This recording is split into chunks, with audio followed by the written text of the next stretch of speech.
Dashboard மாதிரி create பண்றதுக்கு try பண்ணிக்கிட்டு இருக்கிறேன். ஆனா என்னால் அந்த டேஷ்போர்டை டைனமிக்கா மாற்ற முடியல. என்னோட செலக்ஷனை பேஸ் பண்ணி அவுட்புட்லாம் ஆட்டோமேட்டிக்கா மாறல அப்படின்னு ஒரு ரெக்வஸ்ட் வருது. அதை நம்ம வாங்கி பார்க்குறோம், அதை அண்டர்ஸ்டாண்ட் பண்றோம், தென் சின்ன சொல்யூஷனை கொடுக்குறோம். அது அவருக்கு ரொம்ப பெரிய ஹெல்ப்ஃபுல்லா இருக்கு. இந்த வீடியோ நீங்க ஃபுல்லா பாத்தீங்கன்னா என்ன டேஷ்போர்டு, என்ன ப்ராப்ளம், என்ன சொல்யூஷன் ஒரு நல்ல கிளாரிட்டி வரும்ன்றதுனால ஃபுல்லா பாக்குறது ரொம்ப நல்லது. கட்டாயம் உங்களுக்கு பிடிக்கும்ன்றதுனால லைக் பண்ணிட்டு சப்ஸ்கிரைப் பண்ணிட்டு பெல் ஐகானை எனேபிள் பண்ணிட்டு சப்போர்ட் பண்ணுவீங்க நம்புறேன். வாங்க வீடியோக்குள்ள போகலாம். டேஷ்போர்டை கிரியேட் பண்றதுல உள்ள எளிமையான மெத்தடை பத்தி தெரிஞ்சுக்கலாம்.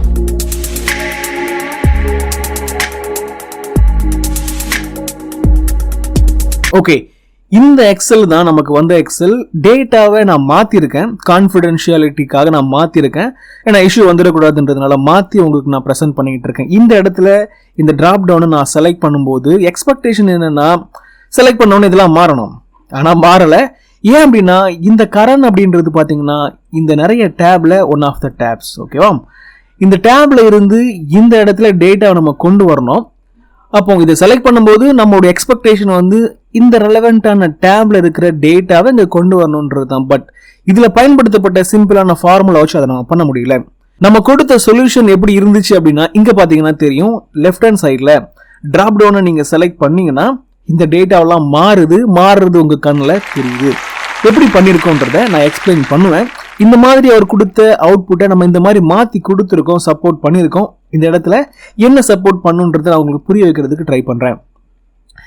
இந்த செலக்ஷன் பண்ணும்போது பாத்தீங்கன்னா எந்த நேமை செலக்ட் பண்றீங்களோ அந்த நேமுக்கு ரெலவெண்டான டேப்ல இருந்து டேட்டா இந்த இடத்துல எக்ஸ்ட்ராக்ட் ஆகுது. இந்த கான்செப்ட் நீங்க நிறைய டிஃப்ரெண்ட் லெவல்ல யோசிக்கலாம். பட் இங்க தேவையான விஷயம் என்னன்னா இந்த டேப்ல இருந்து டேட்டாவை புல் பண்ணணும்.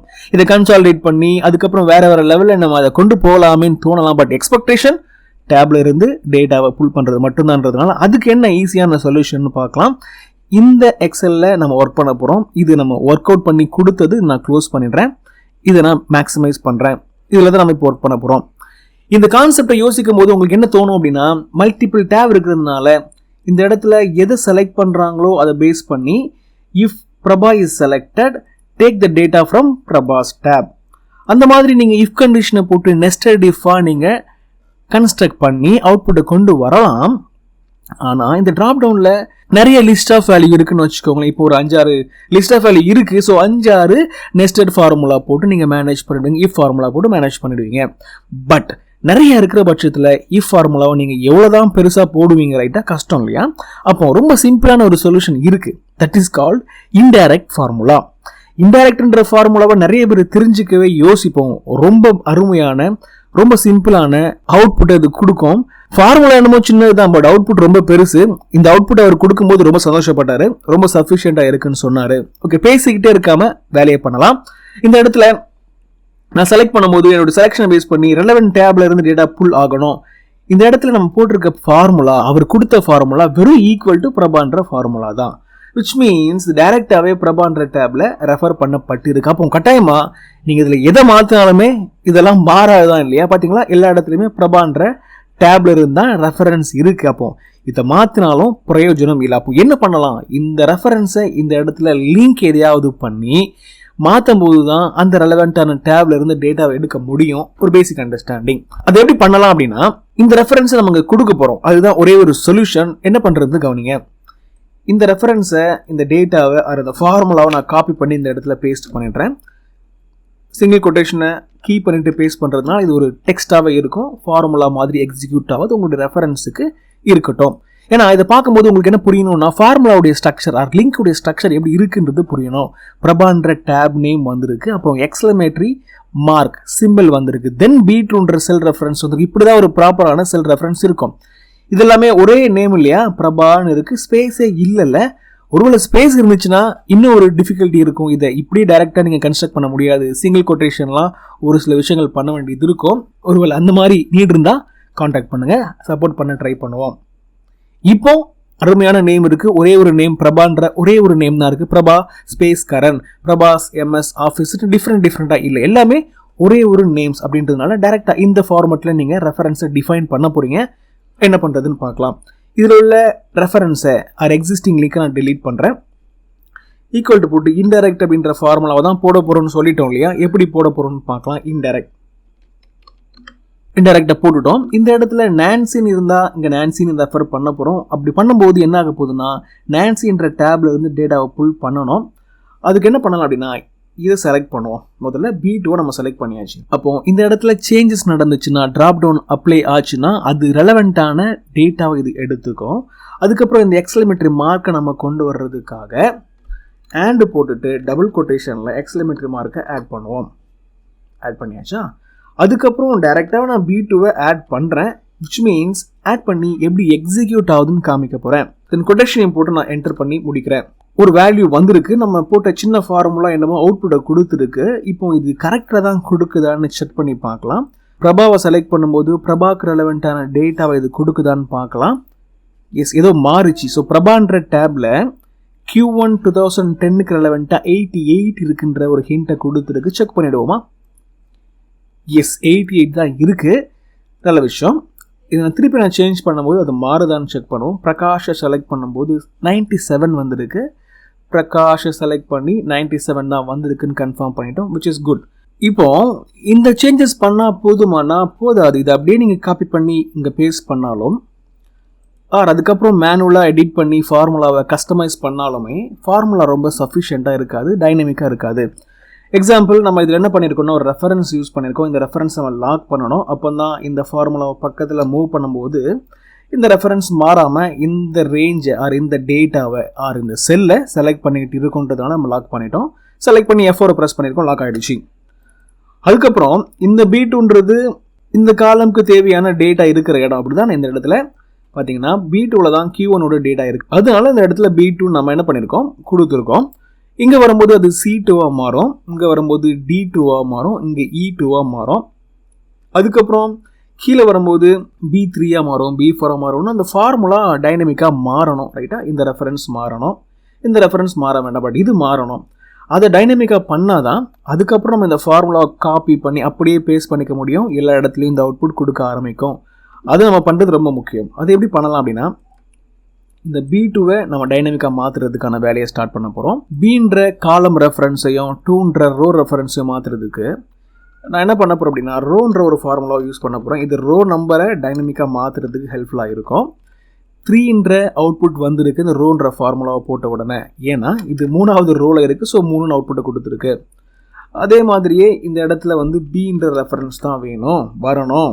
Cன்ற ரெஃபரன்ஸ் தான் வரணும், Dன்ற ரெஃபரன்ஸ் வரணும், Eன்ற ரெஃபரன்ஸ் வரணும். நான் இந்த இடத்துல ஒரு ரெஃபரன்ஸை கொடுத்துட்டு இதை ஒயிட் பண்ணிவிட்டு ஹைட் பண்ணி வச்சுடுறேன். இதுக்கப்புறம் இந்த B2வை நம்ம இந்த ரெஃபரன்ஸையும் இந்த அவுட்புட்டையும் அதாவது ரோன்ற ஃபார்முலாவை யூஸ் பண்ணி டைனமிக் பண்ண போகிறோன்றது தான் எக்ஸ்பெக்டேஷன். ரைட்? அதை நம்ம பண்ணுவோம். இதை டெலீட் பண்ணிவிட்டு இந்த இடத்துல நம்ம ஒரு டெக்ஸ்ட்டாக இதை அசியூம் பண்ணி க்ளோஸ் பண்ணிவிட்டு அண்டு போட்டுருவோம். தென் இந்த ரெஃபரன்ஸை செலக்ட் பண்ணி அண்டு போட்டு ரோன்னு போட்டு நான் இந்த ஃபார்முலாவை முடிக்கிறதுக்கு முன்னாடி -3 போடுறேன்.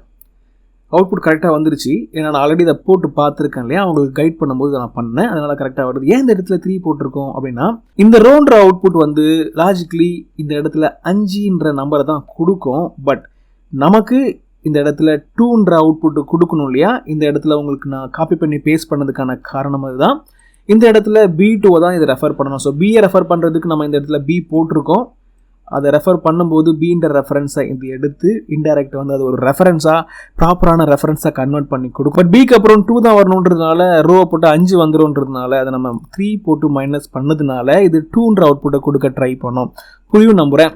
C1ன்றது Bயை ஜெனரேட் பண்ணுறதுக்கும் ரோ -3ன்றது இந்த 2ன்ற நம்பரை ஜெனரேட் பண்ணுறதுக்கும் ஹெல்ப்ஃபுல்லாக இருக்கும். ஸோ இது ரெண்டும் சேர்ந்து தான் B2ன்ற ஒரு இன்புட்டை இந்த ஃபார்முலா கொடுக்கும். என்டர் பண்ணுவோம். இதுக்கப்புறம் நம்ம இதை லாக் பண்ண வேண்டியது இருந்துச்சுன்னா லாக்கும் பண்ணுவோம். இந்த இடத்துல ரெஃபரன்ஸ் நம்ம கொடுத்துருக்கிறதுனால அதையும் நம்ம கரெக்டாக ஃபோக்கஸ் பண்ணி லாக்கெல்லாம் ப்ராப்பராக பண்ணோம். இந்த ஃபார்முலாவை நான் கீழே காப்பி பண்ணி பேஸ்ட் பண்ணுறேன் அப்படின்னா இந்த புதுசாக நம்ம ஆட் பண்ண ரெஃபரன்ஸ் காலம் வைஸ் மூவ் ஆகலாம். ஆனால் ரோ வைஸ் மூவ் ஆகக்கூடாதுன்றதுனால ரோக்கு முன்னாடி ஒரு டாலரை ஆட் பண்ணுவோம். F4 கூட ப்ரெஸ் பண்ணி நீங்கள் அதை வர வைக்கலாம். என்டர் பண்ணுவோம். I think most of the thing நம்ம கண்ட்ரோல் பண்ணிட்டோம். இது எப்படி மூவ் ஆகணும், இது மூவ் ஆகணுமா ஆகக்கூடாதா அப்படின்றது இந்த ஃபார்முலாவில் கண்ட்ரோல் பண்ணி என்டர் பண்ணியாச்சு. இப்போ இதை காப்பி பண்ணி மொத்தமாக செலக்ட் பண்ணி ஆல் டிஎஸ் கொடுத்து பே ஸ்பெஷலில் போய்ட்டு ஃபார்முலாவாக நீங்கள் அப்ளை பண்ணி ஓகே பண்ணிங்கன்னா உங்களுக்கு அவுட்புட் வந்துருச்சு. இந்த ஃபார்முலா நம்ம ஜெனரேட் பண்ணோம். அதுக்கப்புறம் ஃபுல்லாக அந்த ஃபார்முலாவை நம்ம பேஸ்ட் பண்ணோம். ஃபார்முலா ஒர்க் அவுட் ஆகுது, அவுட்புட்டை கொடுக்குது. செக் பண்ணி பார்க்கலாம். முதல்ல நான் பிரபாவை செலக்ட் பண்ணுறேன். பிரபாவுக்கு 88, 97, 97, 99 இருக்குது. 88, 97, 97, 99 இருக்குது. கரெக்டாக வந்திருக்கு. இன்னொரு ரெஃபரன்ஸையும் செக் பண்ணி பார்த்துருவோம். பிரியாவை நான் செலக்ட் பண்ணி பார்க்கும்போது 2010க்கு 96 இருக்குது. 96 இருக்குது. அதே மாதிரியே Q4ல் 2021க்கு வந்துட்டு 95 இருக்குது.